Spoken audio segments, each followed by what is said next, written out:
Hey friends, it's Elizabeth. I'm the student director here at Pinnacle Church. Thanks for checking out our YouTube channel. Got a weird question for you to start it off. What is your most used emoji? When you use the most, all the time? Let me know.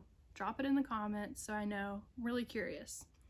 One of my most used emojis is this one, like the shrug emoji.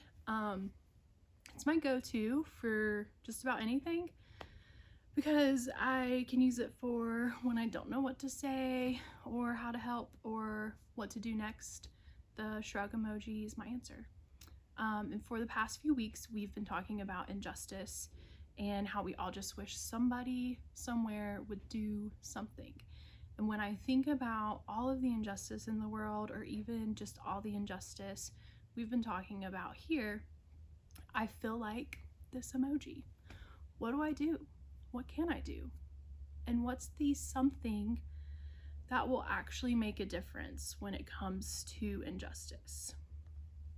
When you hear people talk about justice, simply means something that is right, fair, or equal. And so injustice is just the opposite of that. So when we talk about injustice, we're talking about the things in our world that are unfair, unequal, or not right. So when you think about it this way, chances are you can see plenty of areas of injustice in our world. And there's a need for more somebodies to do something. And you are somebody who could do something.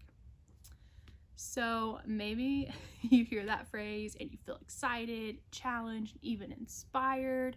You're ready to jump in and do the work. You say, put me in, coach. Let's get it started. And if that's you, that's awesome. But keep listening, because what I want you to see is that the work isn't always easy. It's not a one and done battle.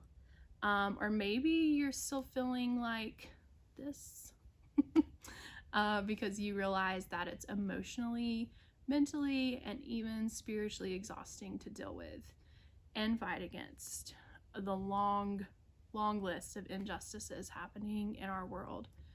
So as much as we are talking and praying about injustice, the reality is that to you, it truly feels like one of those problems we just can't solve. Feels like somebody needs to do something about it, right? Well, remember what I said. You are somebody. So to get started, we're going to look at some words from a guy named James. And what's interesting about James is he was actually the brother of Jesus. In that, after Jesus died and was raised back to life, James actually got more involved in the ministry his brother was all about.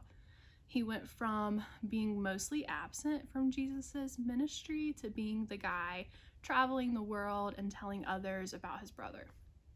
So James went on to write a letter to a group of Christians who were facing severe injustice, and he challenged them by saying this: suppose a brother or a sister is without clothes and daily food. If one of you says to them, go in peace, keep warm and well fed, but does nothing about their physical needs, what good is it? When you put it that way, it sounds pretty heartless. But you know what? I think we are all tempted to do that sometimes, if we're honest, when faced with the hugeness of a problem that we don't know how to solve. We often just settle for saying or posting something and then doing nothing. Don't get me wrong here. Thinking about it's good. Praying is powerful. Posting is important. All of that is good. But if our doing something just stops there, we have missed some of what it means to follow Jesus. Following somebody means you do the kind of thing they would do. And Jesus was always doing something about injustice. Maybe you've heard about how he spoke up for the poor, cared for the sick, hung out with the people who were outsiders, outcasts. and confronted leaders who were treating people unfairly. Did he offer his words? Absolutely. But he also offered his actions. He lived in a way that showed the world what it looks like to value people, and as his followers, we can do the same. So look at what James went on to say here. In the same way, faith by itself, if it is not accompanied by action, is dead. James was saying that our faith and our actions are connected. If we say we have faith, but it doesn't motivate us to do something, then something about our faith is broken, and here's why that's a big deal. Living a life of faith is about becoming more like Jesus. And even if you've missed every part of this series so far, here's the part I want you to always remember. When it came to injustice, Jesus was always doing something. Always. And when we make that shift to allow our prayers and words to turn into action, we are becoming more like the person we are praying to. We're becoming more like Jesus. So when it comes to injustice, never stop doing something. It may feel overwhelming, but small changes are still that, changes. Now, some of you get this because you've been doing something about injustice for a long time. And because of that, here's what you know for sure. 1, it's exhausting. Doing something means you have the same conversations over and over. It means you don't show up one time, check the box, and move on. You show up over and over and over. And 2, it may feel like it's not working. You may feel like you're fighting a losing battle, that every little thing you're doing just isn't working.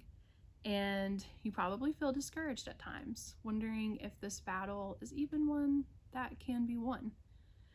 And if that's you, I want you to hear from somebody else who met Jesus, who hung out with his followers, including James, and who spoke to people facing huge injustice. It's the Apostle Paul, and here's what he said. Let us not become weary in doing good, for at the proper time we will reap a harvest if we do not give up. Therefore, as we have opportunity, let us do good to all people. So fighting injustice is like planting a seed, right? You plant it, you water it, give it sunlight, give it time to grow. You have to take care of it still, right? And then you keep doing that until something starts to bloom. You don't see much at the beginning, and you may even think that a plant won't ever sprout. But underground, under our soil, there is a lot happening. And so eventually the plant will pop up, and before long, it will be harvest time. There are people who have been fighting to right the wrongs in this world for decades and decades now. And little by little, they have seen change and they've made progress. And I personally am so grateful they didn't give up, they didn't stop. The same can be true for us. So when it comes to injustice, never stop doing something. It may feel impossible, but little by little, you can change the world. How? Like James said, do something. And like Paul said, keep doing something. So here are ways to keep doing something about injustice. Use your voice. Use the voice you have to speak up and speak out for those who need it. 2, use your influence. People may listen to you because they're in your friend group. Use that influence you have to talk about injustice with them. Maybe your family has resources that could help other people. Ask how you can use those. Maybe your family has connections or a lot of opportunities. Ask how you can use your opportunities to help someone else get more opportunities. 3, use your talent. Use the talent God has given you to do something for others. If you aren't sure how to start or what you have to offer, ask God. Ask Him to show you. And 4, use your life.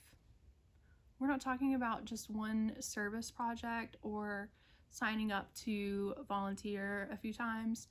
Injustice is literally everywhere, and part of following Jesus is making a commitment to do something and keep doing something. So it's making the lifelong commitment to be in the work. Maybe before this, you've never thought about God as caring about injustice. For some of us, this idea has even changed the way we think about God altogether. And today, as we're wrapping up this series, I want you to imagine, what if the church actually did this? Not just our church, but the church, the entire community of people who follow Jesus.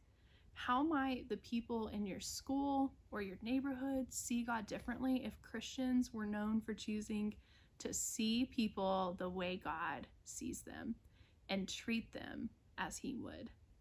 It's fascinating to think about. And here's what's crazy: that can happen, but only if we do something.